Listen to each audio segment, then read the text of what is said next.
So I'm out on one of the walking trails by me, and there's people that are out here. There's people that are moving. There's people that are walking. There's people that are riding their bikes. There's people that are jogging. Right? There's something special. There's something special about like coming out and being around individuals that are actively doing things.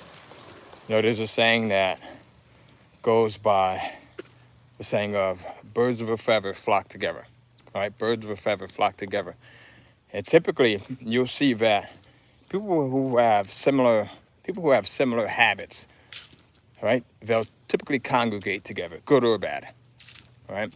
And I was talking to a couple of individuals, and someone said to me, "Hey Ty, how do I get around people that are moving in a direction that I want to move in? Whether it's with your health, or whether it's your wealth, looking to do better financially, whether it's in your relationships. How do I get around those individuals?" And my answer is they're everywhere. I mean, if you look, they're everywhere. There's Facebook groups with them, right? There's meetups. If you want to do the in-person thing, there's meetups. If you want to, do the virtual thing, there's seminars, there's challenges. We do a lot of these things, right? Where we have entire communities of people that are interested in learning how to build out digital publishing businesses. So it's not hard, right? It's not hard, especially once you learn how to find people and you find out where they're hanging out at, right? So it could be live events, as I said earlier, right, which we do a lot of. The thing that changed for me was once I started to get around other individuals and get comfortable with getting outside of my shell, because that's the biggest thing right there, right? So sometimes we'll be so comfortable in our natural habitat that we don't have the courage to go out in front of other people. We don't have the courage to go to seminars. We don't have the courage to, go to virtual events, or when we do go to virtual events, we keep our camera off because we don't want anyone to see us, right? Which is very interesting. I had a mentor of mine who said, and this was before I really got into creating social media content. This was before I got into being comfortable on the camera. He said, "Ty, why are you afraid of being on the camera?" He said, "Why are you afraid of being on video?" He said, "It's an electronic device that can't do anything to you. It's an electronic device that can't bite you. It can't hurt you. It can't shoot you, right? It can't do anything. The only thing that you are probably subjective to are people who really don't know any better that might leave negative comments." But he said, other than that, it's a piece of machinery. Like, it's a phone, it's a camera. What are you afraid of? And it just took him saying that to change everything for me, right? It took just that, because before that, and I was terrified of getting on a video, even though I knew that I had things that could help people, even though I knew that, it was bigger than just me. Sometimes we don't do the things that we know that we should do because we're just thinking about ourselves, right? We have this ego, and ego stands for edging God out, right? So we're edging out the things that could be helping other people because we're so stuck in our own ego, right? You got this guy over here running. You get around people like that, and it's like, man, I should be out here, right? And then you get into your thoughts, and you start to come up with things that can not only help you, but also help other people, which is how I got inspired to go live on YouTube. I appreciate everyone that's watching right now. Look, you guys are totally different. We're here on a weekend. It's a Saturday. It's about 12, just after 12 right now. And you're listening to something that can help you. You're listening to something that can benefit you, right? There's a lot of people that are still in bed. And even if you're in bed, you're tuned into the right thing. So I want you to think about that. How can you start to get around people that are going to energize you a little bit more, that are going to believe in you a little bit more, that are going to show you that it's possible a little bit more, that are going to encourage you? And when you start to do that, you start to wake up with a new vigor. You start to reignite the passion in yourself that you may have had at one point, right? Because I'll be honest with you, it could be tough just trying to do it on your own.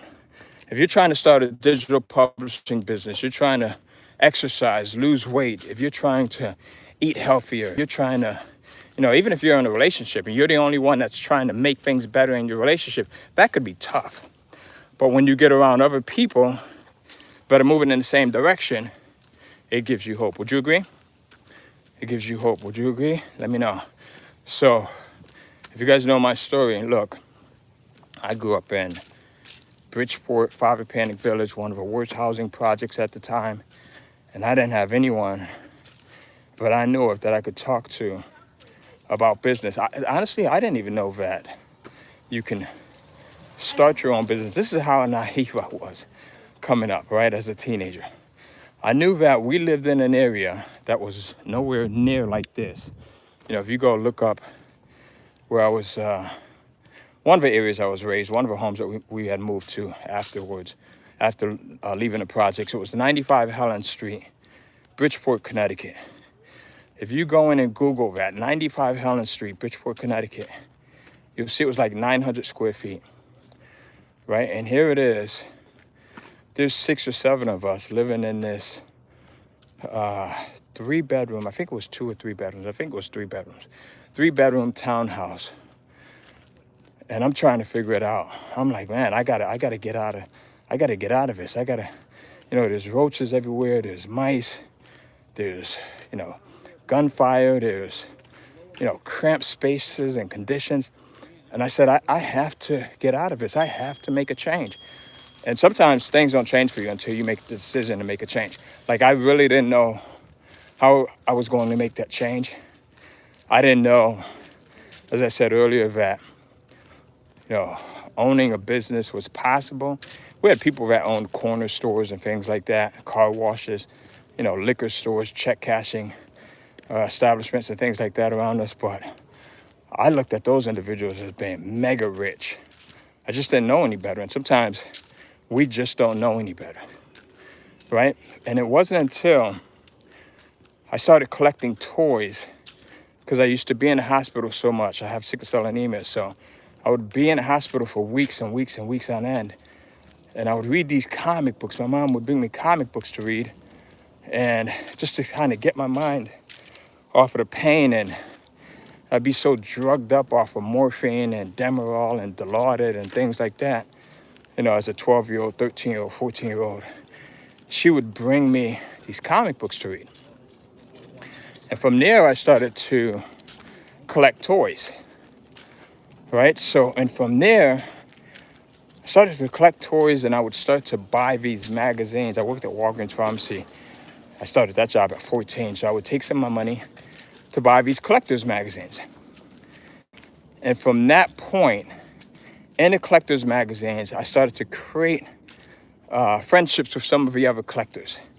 People that would collect like Mego dolls and Marvel and DC action figures, Barbie dolls and G.I. Joes from the 60s with the Kung Fu grip, if you guys remember those.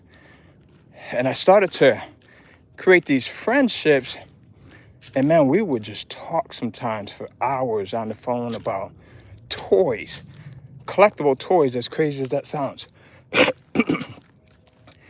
And I'm speaking to, here I am, I'm a kid that's in the ghetto, right? We're in the hood. And I'm building these relationships with individuals that, some of them were just regular blue-class workers, blue-collar workers like myself, right? Some of them were professionals, doctors, lawyers, doctors, lawyers, accountants. And what I found was that we all had this love for the hobby of collecting toys, and that no one was different. That gave me this confidence, because prior to that, I'm wondering, like, how am I going to get out of a hood? How am I going to get out of this environment? And it was just having relationships with other people that made me realize no one else is better than me. We all bleed the same blood. We all have different life experiences. The difference is being able to realize that the more you try, and realize that the more that you know that other people just like you, the more confidence you start to gain. And the more confidence you start to gain, the more actions you start to take. The more actions you start to take, the more results you start to get. And then you're going to get some results that might be negative, meaning it doesn't work out in a way that you wished it to work out. But you're also going to get some results that are positive, and things work out in a way that you want them to work out. And when that happens, it solidifies the fact that you're doing things the right way. It solidifies the fact that you're doing it in a way that is going to be impactful for you. So I'll give you an example. So going back to collecting toys. So for me, I'm talking to all of these different individuals, right? Fellow collectors, and we're just talking about collecting. We're just talking about the rarity of some of these toys and how some of them are exclusive and which ones we have in our collections and things like that. Where do you find them, right? So we're just talking about that stuff. And I get the idea to set up a booth at it was a baseball card and comic book show. So this is in Milford, Connecticut. Now, Milford, Connecticut, if you guys know Connecticut, Bridgeport, Connecticut is total despair, poverty, right? Milford, Connecticut, I'm sorry, it wasn't in Milford, Connecticut. It was in Fairfield, Connecticut. Fairfield, Connecticut, right, is on the border of Westport, Connecticut. And then that's where you have a lot of wealth and affluence, right? You've got guys like Hulk Hogan used to live out in Westport, Connecticut. Who else? Diana Ross used to live out there. Regis Philbin from the Kathy Lee and Regis show. If you guys are old enough to remember that, Regis, I used to love Regis watching that show. They lived out there. So this shows you the disparity between income. So I'm doing my first toy show at a baseball and comic book sort of like convention. It was a little small convention. I paid $80 for the table. I couldn't really afford the $80, and I took some of my toys out there. I'm nervous. This is my first time doing it. You know, I'm a kid from the ghetto. Had to be about 19 years old at that time, maybe. I knew it was under 20. And I'm going out here. I didn't know how to speak properly. I didn't know much of anything. So you can imagine all of the fear and all of the lack of confidence and the self-doubt that I had. And many of you guys expressed, you experience these same things when it comes to creating programs, when it comes to, creating books. You have this fear, you have this self-doubt, and I'm here to tell you that that's totally normal. But what happened was, my first convention, I've got my table laid out there, I've got some stuff, some of my collectibles. I start to sell out, and people start to come around my table, and we're having these conversations, and they're starting to buy from me. And what I realized was that people were buying from me because I knew what I was talking about. I was passionate about what I was talking about. I loved it, right? Even if I didn't know, because you can't ever know anything. I was just passionate about it. And then most importantly, I was genuine and authentic. People can buy. I think that we're all energy emitting beings, and people can really buy and tell when you are being genuinely authentic. And hopefully in some of my videos, if not all of them, you guys can tell that I'm authentic, hopefully. I never want to mislead anyone or purposely be ingenuine to anyone. That's why I share so much of my personal stories, and even when it's hard to do so. But I'm telling you that the more you go out and do this stuff, the easier it gets for you. So that was my first show. Then we ended up doing another show. This show, the second one, was in Milford, Connecticut, right? A little bit of a less affluent area. It's an everyday middle-class area. And so now I go to this next show. This is probably about a month later. This one also cost me about $80, $100, $75. That's what it was to get a table at that time. It's like a 6-feet table. And I'm a little bit more confident. Still nervous, but I'm a little bit more confident, right? I'm going there, and now my confidence is allowing me to speak with more affirmation. It's allowing me to look people in the eyes. It's allowing me to be a little bit more loose. Because when you lack the confidence, you're uptight, man. You're watching everything that you're doing. You're overanalyzing it, which is what causes a lot of procrastination. And then after that, I continued to do these things. We eventually did one. We drove down to Virginia, me and my brother, my younger brother, Michael. We rented a U-Haul truck. We drove all the way from Connecticut two young kids. My brother Michael is about 4 years younger than me. We drove all the way from Connecticut to Virginia. And by this time, I had a little bit more toys in my collection. And we stole for show. We sold out of everything. We ended up making a killing. And that was it.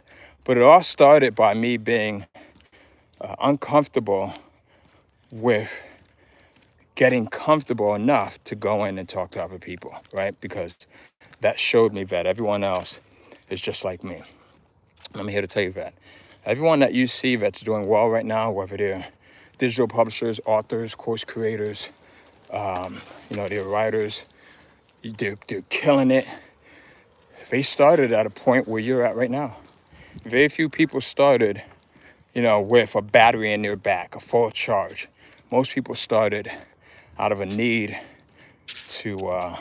of desperation, like me, right? Growing up at 95 Howland Street, there was this need of desperation where I needed to do something. So I'm telling you that, look, if I could do this stuff with no college education, if I could do this stuff growing up in the projects, if I could do this stuff being born with sickle cell anemia, if I could do this stuff with, losing my father to getting robbed and, someone shooting, a couple of suckers shooting him in his back and paralyzing him and ultimately causing him to pass from that. If I could do this stuff with losing my older sister Gwen from sickle cell anemia, if I could do this stuff with losing my brother Ken, my brother Kevin, right? If I could do this stuff, losing my mom, oh man, you definitely could do it.